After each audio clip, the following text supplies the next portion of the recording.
السلام عليكم ورحمة الله وبركاته. أهلا بكم مشاهدينا الأعزاء في قناتكم المعلم الأكبر. الدرس التاسع. الكلمة التاسعة في رؤيا يوسف هي كلمة أحد اسم الله العظيم، هي في اليسار. إذ قال يوسف لأبيه يا أبت إني رأيت أحدا. ويوسف يساوي أحد. في اليوم أتيتكم برواية أردت أن أخرج قليلا من المعتاد ومن الروتين، رواية عن يوسف عليه السلام، وهي كتبت بخط عارف متصوف وهو أيمن العتوم، رواية أنا يوسف. لكن يجب أن نعرج أولا على قصة يوسف في القرآن، يعني ما يخصني منها شخصيا. هذه رؤيا الطلسم، هذه رؤيا. عندما رأيت النبي يوسف عليه السلام رأيته يجلس في طلسم كهذا، لكنه كان أصفر كالشمس في وسط، يعني هو عبارة عن جوهرة هكذا لكنها باللون الأصفر الشمس. هو رقم 12 هنا، رقم في إخوته. هذا أمه، هو أبوه، لأنه اسم الله الأعظم.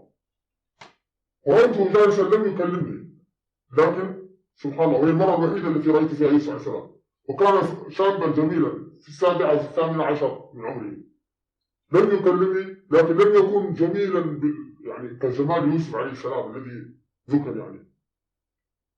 وكان الهدف من الرؤيا أن يدخل في رأسي أن يوسف هو ظالم غير موجود أصلا في هذه القصة. قصة الخلق واحدة، آدم هو يوسف هو النبي صلى الله عليه وسلم، هم شيء واحد، وإبراهيم وكلهم. آدم، كلمة آدم 46 ألف، يعني همزة زائد ألف زائد دال زائد ميم تساوي 46. كلمة أبوه أمه، كلمة أمه آدم الناس. وهذا ما ثبت معي في الطلسم هنا، أن ما حدث معي عندما يعني نفخت فيه الروح هنا. هذه الروح القرآن الكريم دخل فيه من هنا ومن هنا أيضا، يعني نفس الطريقة، رأسي هنا وهنا. هذا المكان المربع هو القرآن الكريم، أنا في القرآن الكريم، الأرض هنا. إذ قال يوسف لأبيه يا أبت، الباء حروف، إني رأيت 11 كوكبا والشمس والقمر رأيته. هنا الكتاب لي، أنا قلت لي لأنه خطوة دون النبي. ساجدين يوسف قال في الكتاب رأيتهم لي، لأني أنا الكتاب هنا. لاحظ، ولاحظ هنا تقاطع الطرق هنا بين فرج وآل النجم. لاحظ، أنا هنا الأرض في وسط الكتاب، شيء لا يكاد تتصور. وهذا ليس موجود، هو يوسف عليه السلام. هنا الشمس القمر أبوه وأمه، وهو هنا. عندما تضرب الشمس القمر تعطيك اسم يوسف 12 13 156 يوسف. لكن يوسف في مقاطع، يعني هنا، يعني هذه الدائرة يعني هي معفوسة عفس لا مكان لها أصلا، هو غير موجود، هو في الكتاب فقط. نحن جميعا في الكتاب قصة أمثال. إذا لنقرأ الدرس ثم لنرجع لنقرأ قصتنا اليوم، وأرجو أن تشاهدوا المقطع وأن تشاركوه مع أخوتكم ليستفيد الجميع.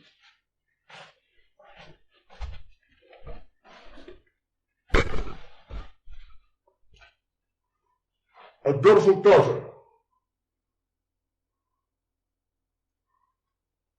النبي يوسف اسم الله الأعظم في إخوته، هو أخوته جميعا، هو الله أحد، اسم الله الأعظم الله أحد يوسف، لأن يوسف هو رقم 12 في إخوته، وهو كلمة أحد 13 تساوي أمه ضرب أبيه، الشمس أمه والقمر أبوه، شين قاف.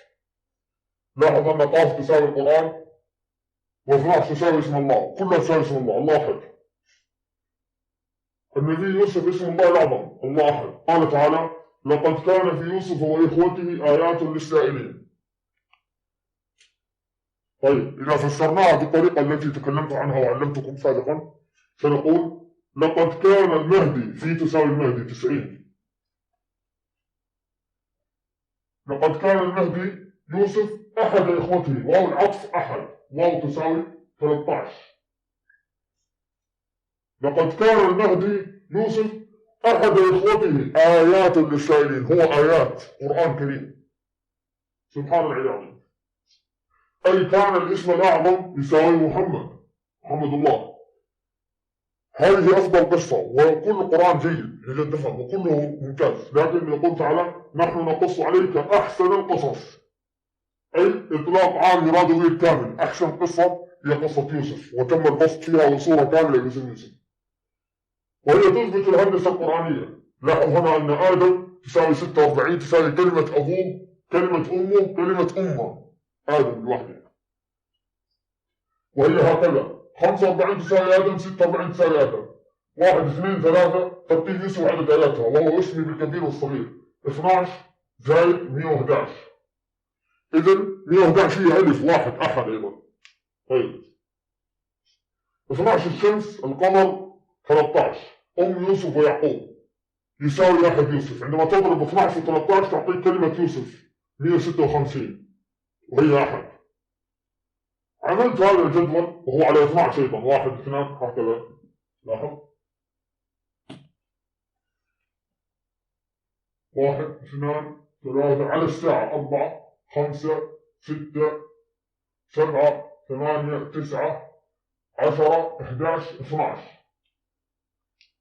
بدأت من حرف السين الذي أعطاني الله عز وجل، أنزل عليه الكتاب هنا. قل هو الله أحد. لاحظ أحد هنا، الله برج أحمد، برج محمد آمنة. كلمة الله في الكهف تساوي 188 وهي كلمة محمد آمنة 188 هنا في برج العقرب. قل هو الله أحد الله الصمد لم يلد ولم يولد. لاحظ ولم يولد هنا، هذا اسمي كاملا وهو يوسف أيضا. 123 تساوي ترتيب يوسف عدد آياتها 12 زائد 13 123. ولم يكن له كفوا أحد. لاحظ أن الله أحد تكررت هنا في برج محمد آمنة. ويوسف هو 12 أيضا. إذا قلنا 12 هي اسم الله أحد نقول الله أحد الله. لاحظ هنا أحد، أعطيك أحد مباشرة في اسم واحد. الله الصمد لم يلد ولم يولد ولم يكن له كفوا أحد. لاحظ هنا أيضا تعطيك أحد. عندما أيضا تجد هنا يعني الهندسة القرآنية ولم الله. لاحظ عندما تبدأ قل هو الله أحد الله الصمد لم يلد ولم يولد ولم يكن له كفوا أحد. هنا تعطيك الله، هنا تعطيك الله، هنا ولم وهنا ولم. لاحظ الهندسة القرآنية. وعندما تقفل هذه الخانة تعطيك 12 خانة عدد القرآن في الساعة. فلاحظ العجب. كل القصص تساوي كل القصص، هي قصة واحدة. إذن يوسف كان مهدي أخوته اسم الله الأعظم، وهو آيات للسائلين، لمن يسأل ومن يتساءل ومن يبحث.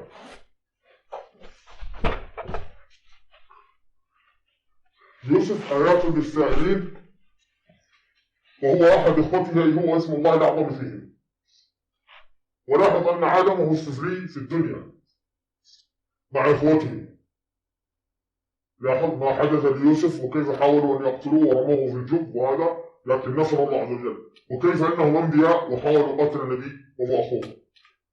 هذا الكتاب أرناكم هو كتاب أنا يوسف. سنقرأ منه. إذا الطرف الذي بين يديه هو طرف خلق آدم خلقه، هو خلق يوسف وهو النبي صلى الله عليه وسلم، وهو آيات للسائلين القرآن. الأرض غير موجودة، 11 كوكبا والشمس والقمر.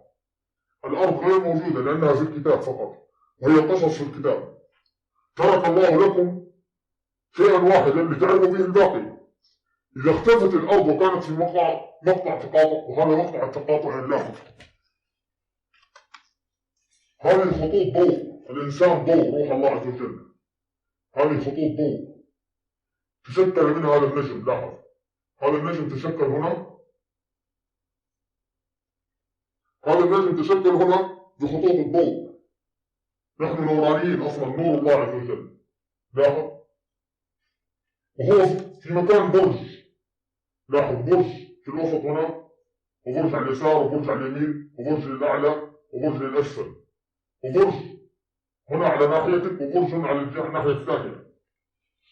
يسمى هذا الأبعاد الثلاثة، وهي 6 أبعاد. الأبعاد الثلاثة ما هي؟ أمام ووراء يمين وشمال أعلى وفوق. هذه 6 اتجاهات. ليس عالم ثلاثي الأبعاد، بل عالم سداسي الأبعاد. هم يحسبوها أمام ووراء 1، يمين وشمال 2، أعلى وأسفل 3. كلا، الأعلى 1، الأسفل 2، اليمين 3، 4 اليسار، 5 الأمام، 6 الوراء. فالعالم الثلاثي الأبعاد هو سداسي الأبعاد، ليس ثلاثي الأبعاد. ولكن لأن الشيطان يحب عالم التثليث، لهذا هم يحبون عالم التثليث. وسبحان الله، عالم التثليث ربنا يعني جعل الثلاثة 1 1 1 1، وهي عدد آيات يوسف تساوي 1، عدد الإسراء تساوي 1000، هي 3 لكنها 1، شيء لا يكاد يتصور. فكلنا حرف الألف خلق على جميع الاحتمالات، لكن هي مقامات الإنسان يرتقي بها. هذه القصة عندما قرأتها يعني سبحان الله، لما أقرأها وأنا أبتسم يعني لجمال توصيفها وكيف استطاع أن ينسجها يعني به. وستجد تعليقات عليها أنه يعني مزج القصة بحياتنا الواقعية ويومياتنا وهذا، وكيف يعني نبي الذئاب يعني هكذا، وكيف هو النبي بين الذئاب وهكذا. فهذا شرحه صعيب جدا، يعني أنا في عقلي يسكن هذا الشيء، لكن إخراجه لكم صعيب، تعليمه لكم صعب، أن أخرجه لكم صعب، فكيف أن تتعلموه أصعب وأصعب، لأن هذا سر الله الأعظم. يجب أن تعلم أنه عندما تدخل إلى السر الأعظم يجب أن تضع الكيس على جنب. أنت تحسب الكلمات وتحسب الحروف، وما هو مكتوب في القرآن. محمد آمن يساوي اسم الله، هكذا في الكهف. تبني على هذا الشيء، لا تبني على فكرك أنت وكيف ولا كيف، بلا كيف، لأن الله على كل شيء قدير. أول حاجة تحطها في دماغك لكي تفهم إن الله على كل شيء قدير، مطلق الإرادة. الله عز وجل يفعل ما يشاء. النبي ميلاده 12، عندما تجد هنا 12 النبي 12 ربيع الأول، بعدها مباشرة 1، يعني الساعة 12. عندما تأتي الساعة 12 تبدأ الساعة 1، ينتهي الوقت بالنبي ثم يبدأ بآدم ويعود النبي، وهكذا. و12 عندما تنتهي 12 تبدأ ب1 2، تبدأ 12، لأن البداية هي النهاية. هذا كله في الساعة تنتهي ب12 وتبدأ ب1 2، أي تبدأ ب12 أيضا. في البداية والنهاية شيء واحد. المشكلة أن الناس تظن أن الرب يخدعنا أو يخفي عنا شيئا. كل سره علانية، وكل علانيته سر. هو الأول والآخر والظاهر والباطن. لن يخفي الله عز وجل عنا أي شيء، أي شيء. لكن الله يشهد بما أنزله إليك، أنزله بعلمه. القرآن نزل بعلم الله. باء الملكية علمه، العلم اسم مفرد وهو نكرة، أضيف إلى علم هاء الضمير للذات الإلهية، فأصبح يعني العموم. أنزله بعلمه كاملا. نحن كلام الله مجرد قصص وأمثال. فلا تضربوا لله الأمثال، إن الله يعلم وأنتم لا تعلمون. ضرب لكم من أنفسكم مثلا، هل لكم مما ملكت أيديكم عقلا، ويضرب الله الأمثال للناس لعلهم يتفكرون. ولما ضرب ابن مريم مثلا، لاحظ ابن مريم مثلا، طيب معناته ابن مريم مثل، هو مثلا افرض أن روح الله جاءت في الكون ونزلت، ولا هذا مثل قصة. هذا نفسه مثل وقصة. لماذا؟ تفسير القرآن بالقرآن، وهو ما عليه الشيخ رحمه الله محمد الأمين صاحب أضواء البيان، مع أنه يعني أنكر المجاز في القرآن وانتهج نهج السلفية رضي الله عنه وسامحه. إن مثل عيسى عند الله كمثل آدم، نفس الشيء. ستجد يعني حلقة للشيخ بسام جرار يتكلم فيها عن هذا، أن آدم وعيسى تكررت الكلمات والأسماء في القرآن والأمثلة بطريقة متماثلة. هذا روح الله وهذا روح الله. هذا خلقه من ماء ثم قال من طين ثم قال له كن فيكون، أيضا نفس الطريقة. خلق من تراب ثم قيل له كن فيكون. الروح اللي هو عيسى عليه السلام. وروح الله عز وجل ليست مادة، وروح منه، وروح منه. كلمة منه تساوي 1209 في سورة الكهف وهي اسم الله الأعظم. كلمة اسم الله الأعظم 1209 في الإسراء هي الصلاة. لاحظ الصلاة منه، يعني المهدي المهدي خاتم الملك، المهدي هو الله عز وجل، يهدي من يشاء ويضل من يشاء، وهديناه النجدين، وكل الكون مهدي. سبحان الله، كل الكون مهدي، هديناه النجدين اليمين والشمال، كلها 90. الساعة والكون هو صورة لك، إذا تفهم هذه صورته. 93 9 هنا و93 تساوي 93 كلمة النبي، اضربها في 13 اسم الله تعطيك 1209. النبي هذه صورته. نقلبها 39 اسمي بالحساب الوسطي، أنا هنا 39 هكذا، 39 9 هنا 9 هنا و3 هنا، أنا هنا 39 سامي بالحساب الوسطي. لاحظ هنا في الوسط كيف؟ هناك أنا 93 النبي في العالم الآخر، أنا معكم هنا سامي ولي، هناك النبي. يجب أن تعرف أن الإنسان خلق في أحسن تقويم، وإذا قلت بغير هذا كفرت. أحسن تقويم، أعلم ما نعلم وأفضل ما نعلم هو الولاية والنبوة. خلق الإنسان نبيا وليا هكذا. ونوصف آيات للسائلين. لقد كان المهدي يوسف أحد إخوته، يعني اسمه الأعظم، آيات للسائلين ولكن لمن يسأل. إذا لنقرأ الرواية قليلا، نقرأ هذه الرواية الجميلة عن يوسف.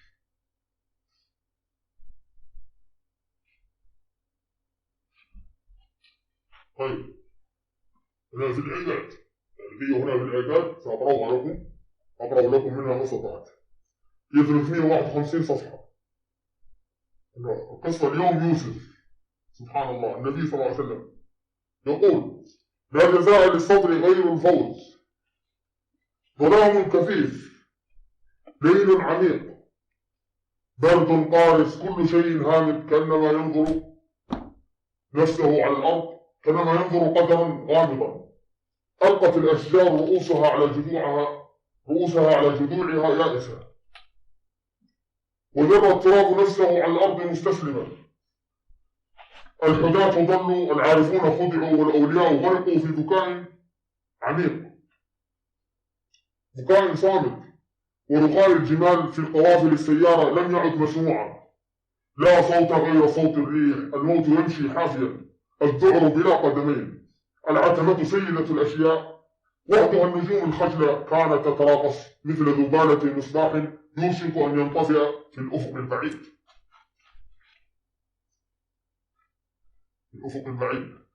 في تلك الليلة تنامت الريح حتى أشبه عفيفها عواء الذئب. من أين تخرج الذئاب؟ كيف تولد؟ من أين لها هذه القدرة على التكاثر الجنوني حتى يختبئ ذئب خلف كل صخرة؟ كيف ينقادون للعسعاس بهذه السهولة؟ القصة تلمح لقصة النبي وعلي، وقصة الخلفاء، وقصة الملوك والمملوكين، تحكي يعني حياتنا اليومية وتاريخنا المعاش والحاضر والماضي. صعد العسعاس والجبل، ركض في خط مستقيم، لم يكن من ذلك من قبله يتقن الركض في خط مستقيم مثله. كانت كل الذئاب فيما مضى تدور حول نفسها، تتناءب من كل جهة، تجري في خطوط متعرجة، تركض من جهتين في نفس الوقت، تنكسر على نفسها وتصل متأخرة. العسعاس أسرع تلك الذئاب، سابق الريح ليصل إلى القمة. وصلت من بعده بقية الذئاب، أتت إليه من كل ناحية، تجمعت حوله. لم يعد من ذئب في فلسطين ولا في الأردن إلا وجاء حاسر الرأس، متوقد الذهن، حاضر القلب كي يسمع الموعظة. ذئاب الزرقاء جاءت وكانت، وكذلك شهدت الموقعة ذئاب الكرم. وقد كتبت مقالة بسيطة اليوم عن الكلب أبو عين زرقاء، كان لدينا كلب لي معه قصة عجيبة سبحان الله. في الحوش الذي كان لدينا كنا يعني نرعى فيه الماشية والخيول والغنم وهذا والبط والدجاج وكل أنواع الحيوان يعني.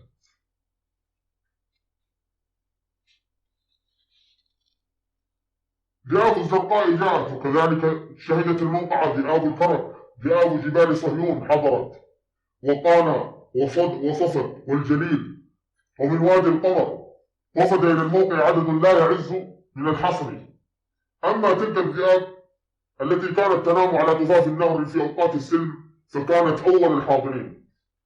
قال كل ذئب لأخيه: العشعاش اليوم سيقول حكمته، فامض بنا إليه نسمع منه. وما من أحد عرقته الأيام مثله، وما من ذئب عاش ما عاش، وما عرف منا أحد من الدنيا شيئا إلا به، ولا فهم ذاته إلا فيه، وما صدر عن رأي إلا عنه، ولا أدرك الغاية من وجوده إلا بسببه.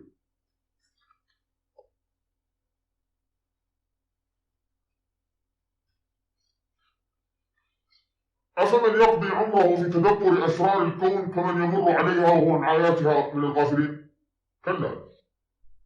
ذئاب نسلت من كل صوب وتسربت من كل جهة، كانوا كالنمل لم يخلو منها مفحص سقطات، غطت الجبل عن أكمله. كيف يمكن لهذا العدد المرعب من الذئاب أن يجتمع في مكان واحد؟ هو هنا يشير إلى حجة الوداع عندما جمع النبي الناس وأوصاهم بعلي.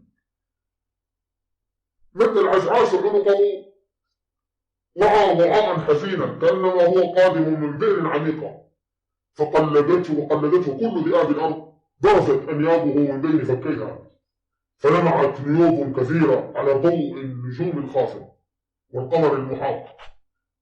مد العشعاش عنقه أعلى، فطامنت الذئاب كلها أعناقها، وبدت جذوع محاربين يستعدون للمعركة الكبرى. عوى العشعاش فعوى كل ذئب في تلك الناحية، ارتجفت الريح، استيقظت الأشجار ورفعت رؤوسها المسدلة عن صدورها، نهض الرمل وكادت الصخور تتحرك. يجب أن تعرف أن كل شيء لديه وعي. وما من دابة في الأرض ولا طائر يطير بجناحيه إلا من أمثالكم، وهم يسبحون الله ليلا ونهارا لا يفترون، ولله يسجد من السماوات والأرض. يجب أن تعرف أن الجمادات لديها وعي. وما من دابة في الأرض ولا طائر يطير بجناحيه إلا من أمثالكم. وكادت الصخور تتحرك، فصاعدت موجة العواء الجماعي إلى السماء، كانت جارحة حتى لا يكاد المرء يشعر أنها سكين يقطع القلب إلى نصفين. ظل العشعاش يعوي، تراجع صوت الريح لصالح هذا العواء، ثم خفضت أصوات الذئاب إلى أن سكنت تماما، وجمدت أطرافها في مواقعها، وتشوفت إلى الذئب الأخضر لتسمع ما قال العشعاش. قال العشعاش: ما قتلنا أحدا عن ريبة. فهرت صدور القوم مؤمنة على القول، ثم تابع: ولا خنا عن عهد، ولا نكفنا عن ميثاق، ففيما يكذب البشر. تحركت مجموعة من الذئاب القريبة من العشعاش تريد أن تقول شيئا، فأشار إليها بعينيه أن وقتكم لم يحن بعد، وتابع: الله يعرف بالقلب لا بالنقل، ولو كان للبشر قلوب لما طاوعتهم أنفسهم أن يفتروا على الله، ولو كانوا يعرفون الله كما نعرفه لما عصوه، ولو كانوا أمناء في التبليغ عنه كما نفعل لما ضلوا. يجب أن تعرف أن صاحب الكتاب سمى نفسه أنا يوسف، كان يقول لك أنا الله، أنا أحد. روح الله غير موجودة، لا يوجد شيء، جن أو لا تجن، تصدق أو لا تصدق، ولا يوجد شيء يشبه الله به علميا، لا يوجد شيء حتى تقول أني شبهت الكاتب برب العالمين. هذه هي المشكلة، ذوق المعرفة.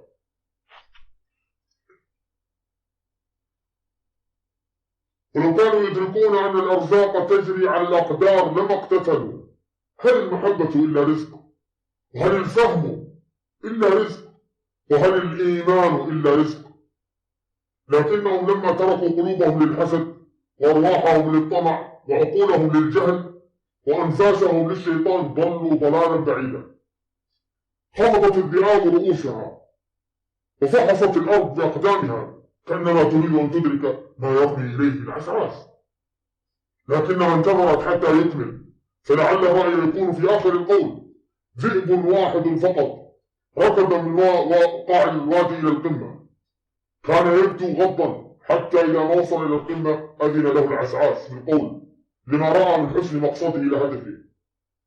أنا الأطحن، قال الذئب الغض. رد عليه العسعاس بابتسامة أبدت النواجذ والنيوب: تابع الأطحن، لكل مقال غاية، فما غاية ما تقول؟ فإني تعلمت أن القول إن لم يزد على عقل المرء فإنه من الفضول. ابتسم العسعاس: العجلة تورث الندم، لا خير في من لم يهذب نفسه بمقاومة جموحها النابع من ثقة مضللة. لقد تزبنت وأنت حسرة. الطريق الطويلة الشائكة التي توصل إلى نصر دائم على يجب أن يضعه كل حاكم في رأسه. الطريق الطويلة الشائكة التي توصل إلى نصر دائم خير من الطريق القصيرة السهلة التي توصل إلى فوز مخادع. هذا ما كانت تقوله العرافة التي عرفت الإمام المهدي، كما عرف اليهود النبي، العرافة الفرنسية التي عرفت المهدي، والتي قالت أن فرسه ثابتة ليست كحوافر فرسان الآخرين. سكت الأطحن وألقى بنظره إلى الأرض خجلا، وهم بالعودة، لكن العسعاس استبقاه ليسمع، وليكن من بعده عون إخوته إن فارقهم الحياة. أنا لا أدعي الغيب، فلا يعلم الغيب إلا الله. الغيب هنا لا بالتعريف تعني الغيب المطلق، يجب أن تفهم. الغيب المطلق لا يعلمه، والغيب كله لا يعلمه إلا الله، لكن يطلع على عباده ما شاء. يجب أن تفهم.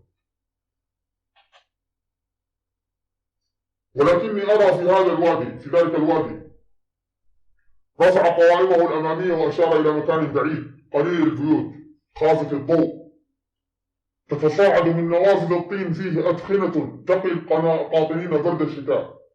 من هناك نؤتى قال. نظرت الذئاب كلها إلى الموضع الذي أشار إليه ولم تفهم شيئا، فتابع العسعاس: من هناك الكيد.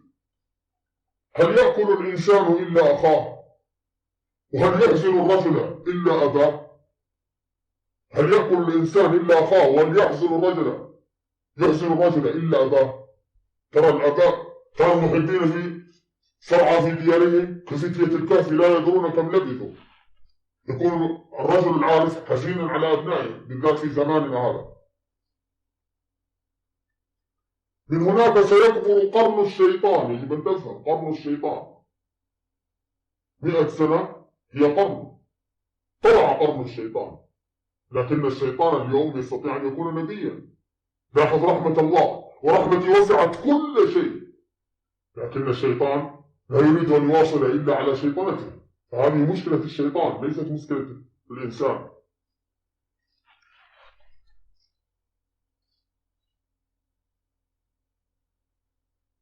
من هناك سيكبر قرن الشيطان حتى يعمي الأبصار. لكل نار ماء يطفئها إلا نار الحسد، فإنها إن اتقدت أكلت الأكباد والقلوب. فإن أصابكم من حسد البشر وكيدهم فاصبروا واحتسبوا، فإنه لا جزاء للصبر إلا الفوز أو غير الفوز.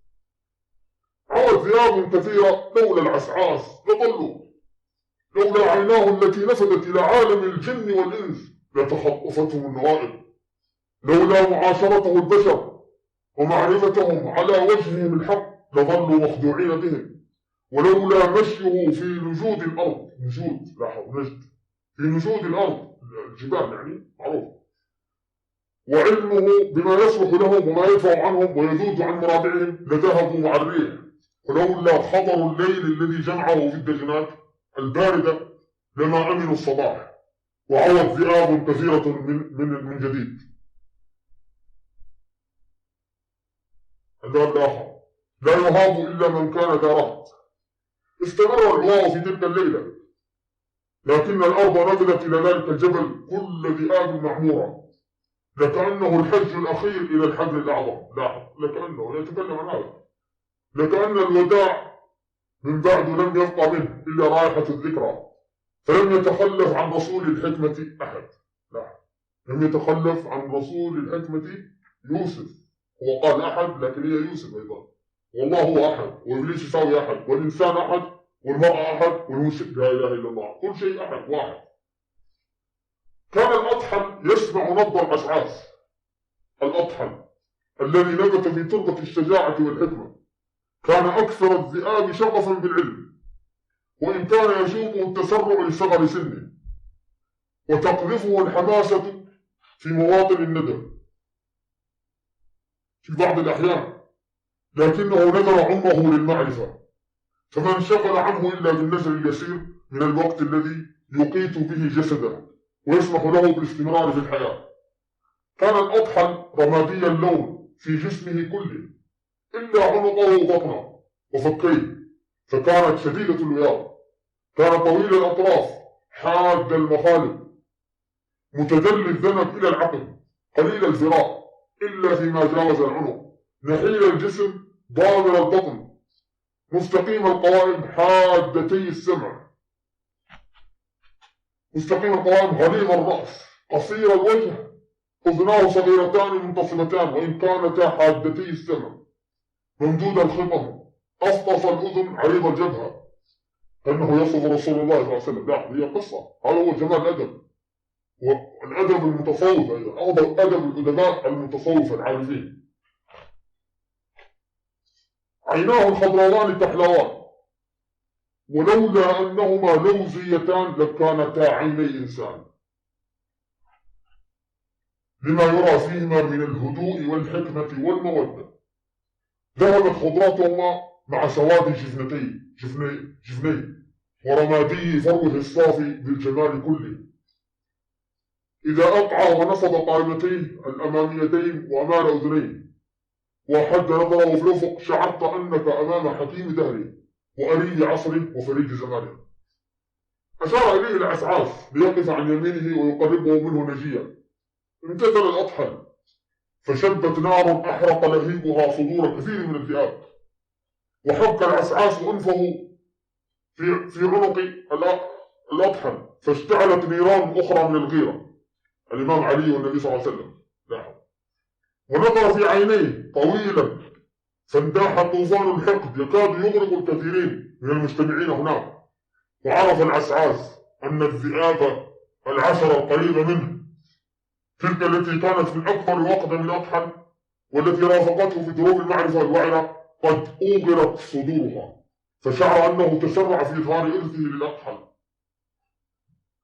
النبي يعني كأنه تسرع في إظهار أن وريثه الإمام علي، وأورد له الحروب والمشاكل. سبحان الله، لكن هي خير له، والشهادة خير له من أن يجلس على عرش الدنيا. نعم، ولكن الحقيقة لا تخبئ نفسها، والعلم أولى بالتقدمة في المرتبة من السن. العلم أولى من السن والقدم والعشيرة والشعارات الزائفة. العلم الذي فضل الله به آدم على العالمين وأمر الإنس، أمر الملائكة والجن أن يسجدوا له. يجب تفهم، فإن السن يبلغه كل واحد، أما العلم فلا يؤتاه إلا ذو حظ عظيم. تحرك العسعاس في دائرة قطرها ضعف طول جسمه، فعرف مجتمع الذئاب أنه يتهيأ للقول، فأصاغت السمع. دار العسعاس دورتين وصعد صخرة كانت تشبح من خلفه، ولم يعد هناك من أحد أعلى مقام منه. كانت ذئاب الأرض كلها ذئاب، نعم البشر سبحان الله، بقبائلها كافة تستمع يومئذ يوم الغدير وصية النبي. تنحنح العسعاس ثم قال: يا معاشر الذئاب، لعل هذا آخر عهدي بكم، فلكل أجل كتاب. والله تصيب القشعريرة سبحان الله، فلكل أجل كتاب،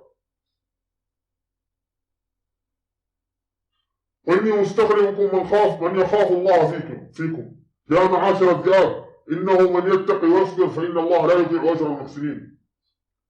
أولى الناس بالتهذيب هي نفسك التي بين جنبيك، فلا خير في من غلبته شهوته على عفته، ولا خير في من غلبه طمعه على قناعته، ولا خير في من غلبه جهله على حكمته. العقل خير من السلطان، والعلم أنفع ما يقتنى ويبذل. دقيقة واحدة لأضع الشاحن في الكمبيوتر.